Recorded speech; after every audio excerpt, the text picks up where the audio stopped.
तर मित्रांनो, आपल्याला माहिती आहे की नुकतीच म्हाडाच्या कोकण मंडळाच्या 5311 घरांची सोडत जाहीर झालेली आहे। त्याचा निकाल जाहीर झालेला आहे। निकाल जाहीर झाल्यानंतर फर्स्ट इंटिमेशन लेटर आलेलं आहे। अनेकांनी जे काही डॉक्युमेंट्स आहेत ते सबमिट केलेले आहेत आणि सगळ्यांचं लक्ष लागलेलं आहे ते म्हणजे नेमकं या अर्जदारांना किंवा या विजेत्यांचं देकारपत्र कधी येणार आहे किंवा जे काही प्रोव्हिजनल ऑफर लेटर आपण ज्याला म्हणतो POL ते कधी मिळणार आहे हाच प्रश्न सरांना पडलेला आहे आणि या संदर्भात आज आपण थोडक्यात माहिती पाहणार आहोत। नमस्कार मित्रांनो, कसे आहात सगळे? मजेत ना? स्वागत आहे आपल्या सर्वांचं या YouTube चॅनलवरती ज्याचं नाव आहे RK प्रॉपर्टी न्यूज।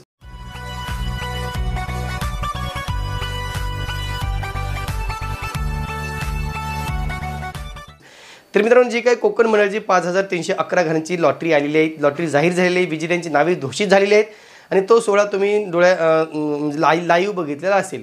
आपल्या राज्याचे मुख्यमंत्री माननीय एकनाथजी शिंदे यांच्या हस्ते तो सोहळा पार पडला। त्याच्यामध्ये विजेत्यांची नावे घोषित झाली आणि विजेता इंटिमेशन लेटर सुद्धा गेलेले आहेत आणि त्यांनी आपापल्या परीने जे काही डॉक्युमेंटेशन जे काही प्रोसेस सांगितली होती ती पूर्ण केलेली आहे आणि आता सगळ्यांचं लक्ष लागले की नेमका याचं देकारपत्र कधी येतं। कारण अनेकांना होम लोन करायचं आहे, अनेकांना पैशाची अरेंजमेंट करायची, अनेकांना जमवाजमव करायची, अनेकांना पैसे पैसे जमवण्यासाठी जे काही नियोजन असतं आर्थिक नियोजन ते करायचं आहे। म्हणून ज्या अर्जदारांना किंवा ज्या विजेत्यांना या लॉटरीत घरी लागलेले आहेत त्यांना सांगायचे की मित्रांनो, जे काही देकारपत्र त्याची प्रोसेस सध्या सुरू असल्याचं समजलेलं आहे।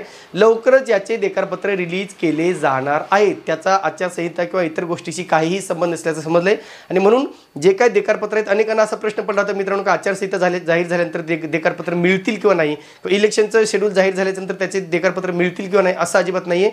जी लॉटरी झालेली तिच्या आणि जे काही अपकमिंग इलेक्शनची जे काही प्रक्रिया आहे त्याच्याशी काही संबंध नाही आहे। ह्याचं देकारपत्र लवकरच रिलीज केले जातील, फक्त त्याची प्रोसेस सुरू आहे मित्रांनो।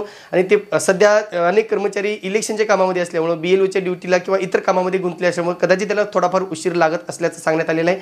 पण लवकरच याचे देकारपत्र सुद्धा विजेत्यांना त्यांच्या टप्पे निहाय दिले जाणार आहेत। जसे जसे विजेते पात्र होतील तसे देकारपत्र त्यांना दिले जाणार आहेत। पण काही विजेत्यांच्या बाबतीत म्हाडाला शंका वाटली, काही डाऊट वाटला तर मात्र ते त्यांची चौकशी करणार आहेत, त्यांच्याकडून सखोल माहिती घेणार आहेत, त्यांच्याकडून प्रॉपर डॉक्युमेंटेशन घेणार आहेत। म्हणून ज्यांनी यासाठी डॉक्युमेंट्स ऑलरेडी व्हॅलिड सबमिट केलेले आहेत तरीसुद्धा तुमची जर त्यांना डाऊट वाटत तर तुमची पुन्हा एकदा ते चौकशी करू शकतात असंही कुठेतरी सांगण्यात आलेलं आहे। म्हणून कुठेतरी आता याचे देकारपत्र शक्य तेवढ्या लवकर या आठवड्याभरामध्ये रिलीज करण्याची शक्यता वर्तवली जात आहे। तरीसुद्धा आपण पाहूया मित्रांनो की नेमका जे काही देकारपत्रासंदर्भात इतर जे काही अपडेट आम्हाला मिळतील ते नक्कीच आम्ही तुमच्यापर्यंत पोहोचवण्याचा पुरेपूर प्रयत्न करू। मित्रांनो, ज्या विजेत्यांना या लॉटरीतील देकारपत्र मिळणार आहेत त्यांना जर होम लोनची प्रक्रिया करायची असेल, त्यांना गृहकर्ज पाहिजे असेल तर नक्कीच आम्ही दिलेल्या नंबरवरती तुम्हाला संपर्क करायचा आहे। जे काही होम लोनची प्रक्रिया आहे ती पूर्ण प्रक्रिया ऑनलाईन पद्धतीने केली जाणार आहे।